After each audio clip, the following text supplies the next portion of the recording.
Alright, I'm Adam, that's Pete, that's Vince, and this is the Toon in 10. Okay, you'll know how it goes now. 2 5-minute halves, different topic in each half. When the timer stops, that's it, we stop talking. Let's crack on with the first half, and we're better to start than our 1-0 away victory against Bournemouth. Yeah. Time at the ready, go! I'm just glad we won them. You should save that for a week. Yeah. I mean, it's a funny one, isn't it? I mean, I think performance-wise, not great, but Dominated.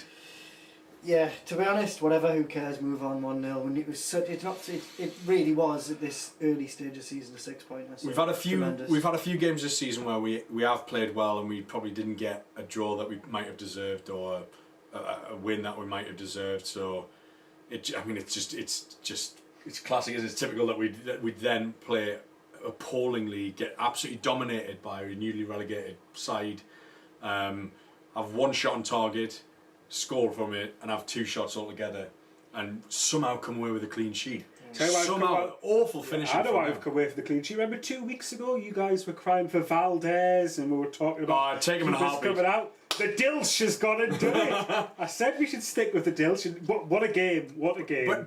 But has he gone and done it though? Okay, I probably count. He made 2 good saves. Man of the match.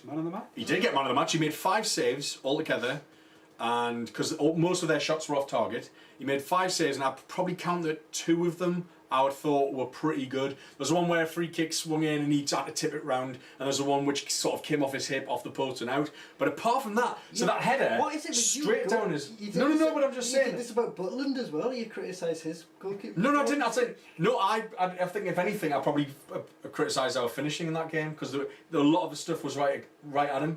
And again, that remember that header in the second half against Bournemouth, almost straight from kick-off. It was a header, and everyone's like, "Oh," but I mean, it's right there. It's in front of him. I think either side of it, he's in trouble, and that's a hell of a header and a great goal. But I think to wax lyrical about him, I think he had a good game and he made a couple of very important saves for us. What more could you ask from him? No, exactly. What more could you ask from him? I'm not asking anything more. Go on a worldy run and I don't ask anything more. What have you got against Elliot? Yeah. It's not what I'd ask more from him. I just think people are maybe getting overexcited about him is what I'm saying. He had a good game and that's it. Let's move on. Let's hope he can do the same in the next game and the next game until we don't need to maybe rely on him. That's sort of where we're at the minute. Yeah, but if he keeps playing like that, yeah, keep him in the team, I would say, Yeah, if he's going to keep a clean sheet, great. I just think he made 2 good saves. Let's not get ahead of ourselves. I'll say this as well. Anik played well against Chelsea last season for 1 game. Now I'm not saying Elliot's as bad as Anik, but I still don't think Elliot's. Elliot's certainly further on in his career than Anik was as well. I still think we.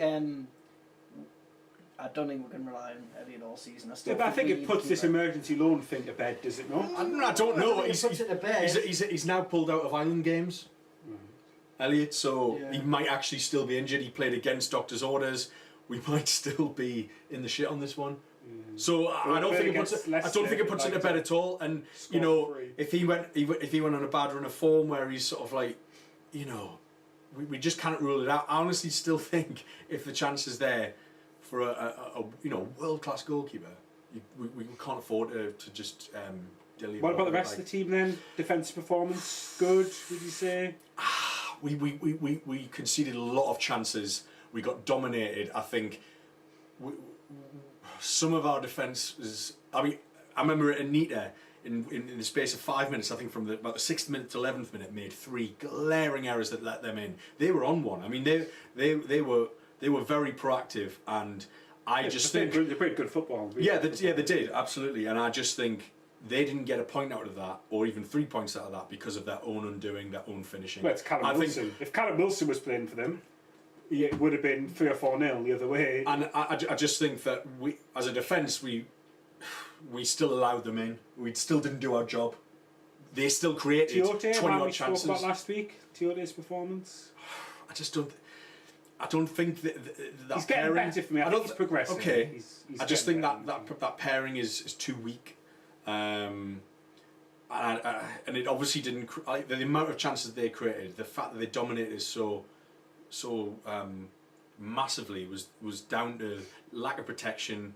I don't know. It was a worrying. I'm delighted for the 3 points, but it's concerning. It sort of seemed to ask more questions than it answered. But I'll take the 3 points all day. That's the kind of season we're at. We have to. What I've been saying the last few weeks. We just need points on the board, and we've got some more. It's not enough, but it's a start, and let's hopefully. Sorry, mate. And that's half time.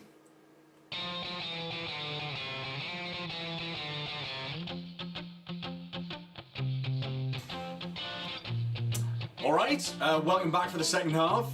Obviously a Freudian slip in the first half because Bournemouth aren't newly relegated, or are they? Soon to be. They're newly promoted, of course, I knew that. Just testing you all, just testing these fellas as well.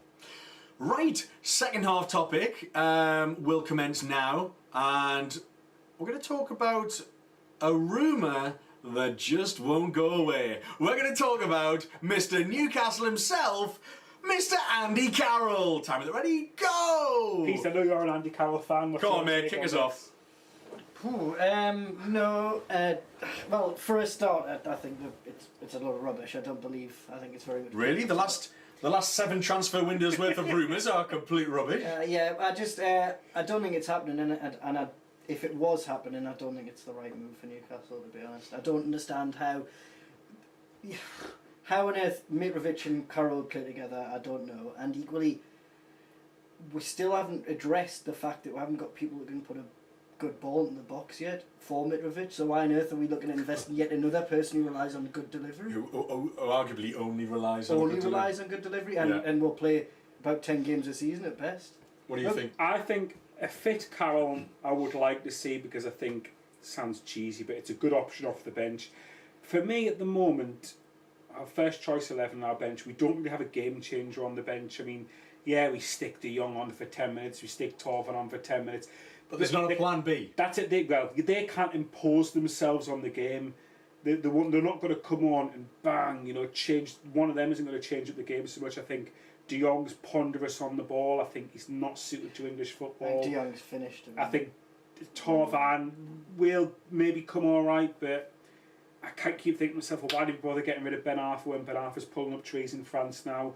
Why did we swap him for... I think there's plenty of other reasons why that's happened. But you know what I mean? So I think Carroll, yes, fit, on the bench, he gives us an option. I would take him.